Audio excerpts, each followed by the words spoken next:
Koperative CAPMI yuburimyi nubworozi yo ku mutumba Randakizina zone mitakataka muri komine Bubanza ni imwe mu makoperative yo mu ntara ya Bubanza yashitse kwihangiro. Borora ibitungwa bitandukanye, inka za kijambere, ingurube, inuma, ifi, inkwavu n'ibindi. Iruhande yo korora bararima muri hektare zitano leta yabatije imirima y'ibigori, imbingo, ibijumbu n'ibindi bagaburira ibitungwa vyabo.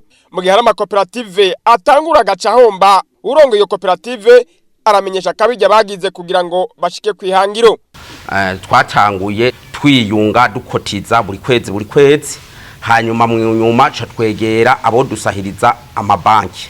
Twebwe akabijya kambere twize ko yuko haba imvura haba izuba ko dutegerezwa gushika kwihangiro rya buri munsi, kandi ivyo dukora byose bikaba mu muco cyane cyane yabo tuba turongoye tukabibagaragariza, kuko abantu benshi gituma bahomba habamwo indongozi cyangwa abandi bantu baba bashaka gukatisha uburyo mu nyungu zabo. Eric Nduwimana aramenyesha karusho kibonekeza kubagize iyo koperative. Twebwe ntidutama kuko urufaranga turaruronka tukikenura mu miryango yacu, kandi tukongera tugatanga akazi kuko turafise abakozi bashika mu 200 kuruhereza akazi, twongera tugaha n'abene gihugu amata muri rusange. Ariko rero ivyo basaba byo ntibibuze. Turakeneye ko hoba ihugurwa dukakarihirizwa ubwenge tukaja mu gikorwa nyezi na tuzi neza.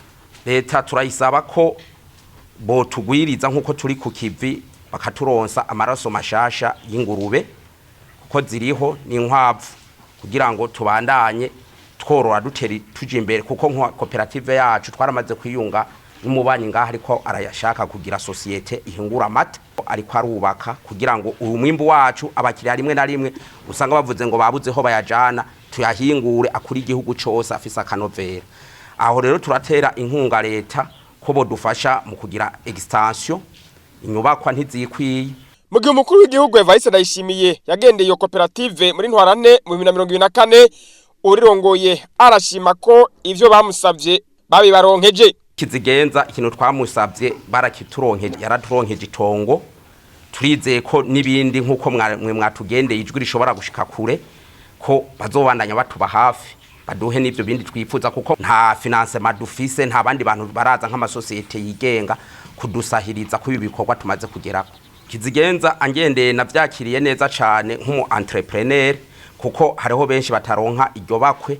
Nubu umwezero leta mvyeyi leta nkozi turayishimira 100%, kuko bama badufashe mu mugongo, naho turindiriye ko hazoba evaluation y'ivyo tumaze gushikaho ku bw'iryo tongo ko botwongerereza. Mu gihe bahora bagira ibibazo vyo kuronka ifumbire ya fomi iyo yatevye, ico ngo ntikikiri kibazo kuko ibitungwa vyabo bibaronsa intabire.